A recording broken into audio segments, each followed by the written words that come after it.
Hey folks, welcome to the Smith Animal Menagerie. If you could turn around to the back side, you see a floating duck house that we built this summer. And we've got several ducks waddling around. At my feet is one of our several cats. In the walkway, we built a new rabbit hutch this year. And behind me is the Taj Mahal of chicken coops. Now, earlier this summer, a friend of ours was tearing down a pole barn. And we asked permission if we would tear the old barn down, if we could break it apart for him, if we could keep the metal and the wood. He said that'd be great. So it was a win-win. And so for several weekends and throughout the week as well, my sons and I would load up and go over there, and we would just take all the sheets of metal off and take all the wood off as well. And we built our duck house and our rabbit cage and now our chicken coop for very little money.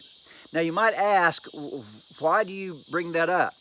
Well, to help you understand again, even though we've cracked some books this summer, we have still been homeschooling because we're doing projects like this. Part of homeschooling is not just teaching the ABCs and 1, 2, 3, it's teaching our kids life skills that they can use in many endeavors. For example, in building our Taj Mahal, our sons have learned to use several tools. They've learned to put the studs on 16-inch centers. They learned how to put the joists on 2-foot centers. It's just been a great opportunity for them to mess around with tools. Now, that can do several things. Number one, it might open up a career for them. They might really have an aptitude when it comes to carpentry or maybe electricity or plumbing. And I believe personally in the next 10 years, we'll see blue-collared, skilled workers making more than white-collared workers because it's getting harder to find plumbers and electricians and good carpenters. And so we may open up a future vocation for them.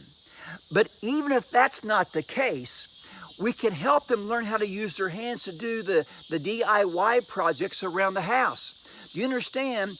That can save them thousands of dollars in their lifetime. So I want to encourage you today, especially you hands-on dad who you feel maybe inadequate to do the book learning that your kids need to do. You can teach them so many great skills out on the farm, out in the garage, out in the yard throughout the school year. Just recently I was at a mechanic's shop in my hometown, and the two brothers that own this tire shop, they were talking, and one of the young men, his grandson is being homeschooled this year. He knew my position with I.C.H.E. He said, so what do you think we should do? He's about 6th grade.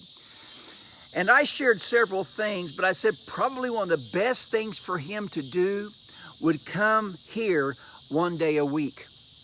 Well, the guys laughed. They thought I was making a joke. And I said, I'm not joking.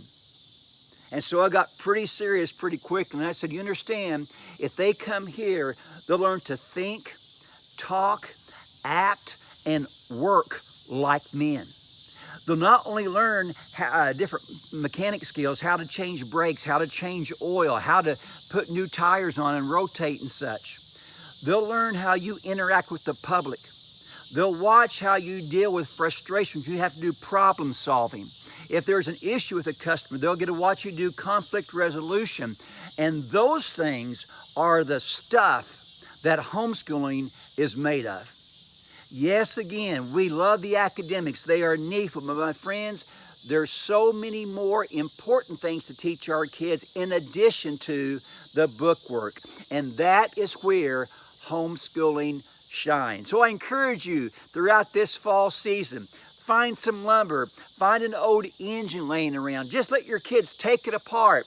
Explain what a valve is, what a crankshaft is. You'll be surprised what that will do for the educational process. This is Kirk Smith with I.C.H.E's Take 5, encouraging you today to understand that education is really broad.